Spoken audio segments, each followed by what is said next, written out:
My name is George English, the Director of Research Through People. So one of the things people ask us, of course, is, okay, you produce a report when you've done my family research. What will it look like? What will it contain? So this video is designed to show you some of the things we do. We regard the reports as very important. That's the story that comes out of all this research. What we want is something that can be read by your family, not just yourself, and they'll find it interesting. So we don't want hundreds of pages of just facts. We want to bring those ancestors to life for you. The way we developed our reports is very much based on what we've learned over the years about people, about communications, about listening to the customer and so forth. We want it to be a very special document for you and your family for years to come. So visually, we like to have something that is eye-catching. Typically, we will put a photo that's relevant to the family. It may be an old scene. It may be an area where they used to come from. It may be a family portrait of some sort, but something that's a personal document that is the first impression that people have when they look at the report. So what's inside? What we tend to do is take just a couple of pages at first to introduce the report. We don't want pages and pages, but we want to make sure you know and understand who it's about, what strategy we use in doing the research, what factors we took into account in researching your ancestors. Now, one of the things we typically do, this was for a Scottish client, so we put in the various Scottish counties, because in fact their ancestors lived in 7 or 8 different counties in Scotland at various times. So it's an initial look at where their ancestors lived. Of course, particularly with things like the Industrial Revolution, people very often came from rural areas down to work in the cities and towns. At the bottom here, we have historical and social background. There's been tremendous changes over the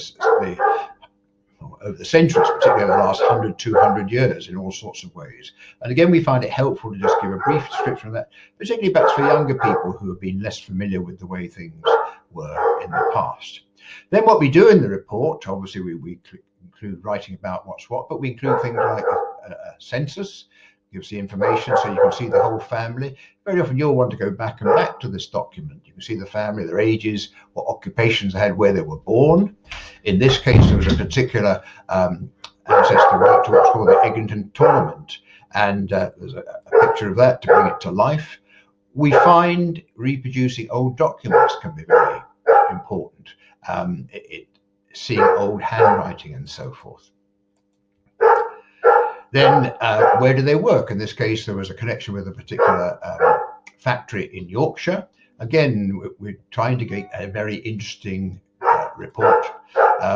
Old documents, old handwriting, and this was to do with this person here. There is an old birth record in the report. So as people go through these things come to life. Here is a family in 1901. Very often you found either at weddings or whatever, there was a very formal family photograph. Sometimes people write on the back who they are, sometimes they don't. Here, this person fought in the war. There he is in his army uniform, and we can see here is a marriage document and a birth document, again on the same page. Bring it all to life, we hope, for you and your family. And then at the end of the report, we make any suggestions for further research. Almost always, wherever we draw the line, there is potential to go on. We will give you advice on that. Here we think this would be potentially beneficial, but that depends on what you're particularly interested in, perhaps. And you can then make decisions going on. And then at the back of the report, we include the more factual thing, what's called a pedigree chart. So this is the information about the person, the parents, grandparents, and so on and so forth, where they were born, married, and died. And that then completes the thing with factor. Very often the charts at the back give you information of the family, tracing who's who, particularly in families where they use the same Christian name generation after generation, can help you identify who's what. So here's another report. This is someone down in the London area, where in fact that they had lived, and this is a plaque actually in London to do with the family. An old document, old handwriting, much more difficult to read. And if we reproduce old handwriting, we typically transcribe that so you can understand and get the value out of it. And here's an old map of the City of London and the area around it.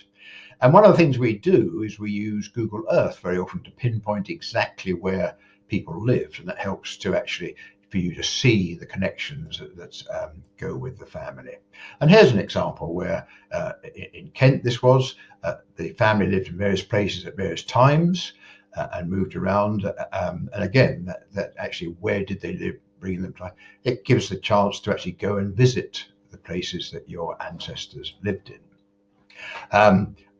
Photographs, sometimes you have old photographs of things, sometimes new photographs of where things. This is actually an old grave that had particular significance that we included in the report.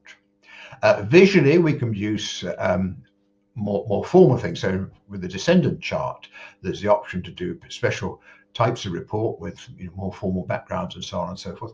Again, you can ask us to do really anything you would like within reason, and we will try and do it because you're the customer. What we want to do is give you something that is memorable for you.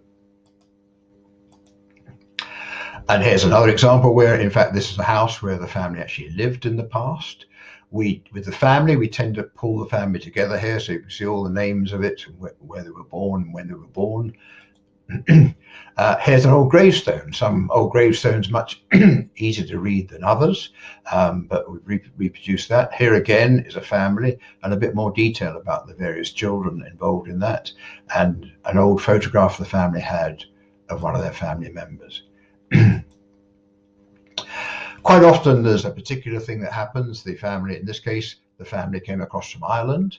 So we put a bit of explanation in about Ireland and the background and migration to Ireland. Had a terrible famine in the 1850s, which caused a lot of people to emigrate. Maybe the ancestors were miners. So in this case, in Scotland, we put in a bit about the mining in the old days and how it went on. So again, it builds up understanding, because very often we may have very little idea of what it was like 100 or more years ago working in these sort of environments. So thank you. I hope that helps to bring things to life. You'd say we're looking to try and produce a very special document for you in the past. We look forward to working with you. The reports are so varied. It's amazing what happens to our ancestors, whether they stay where they are, whether they go elsewhere, what happens to them, and so on and so forth. So we very much look forward to bringing your ancestors to life for you.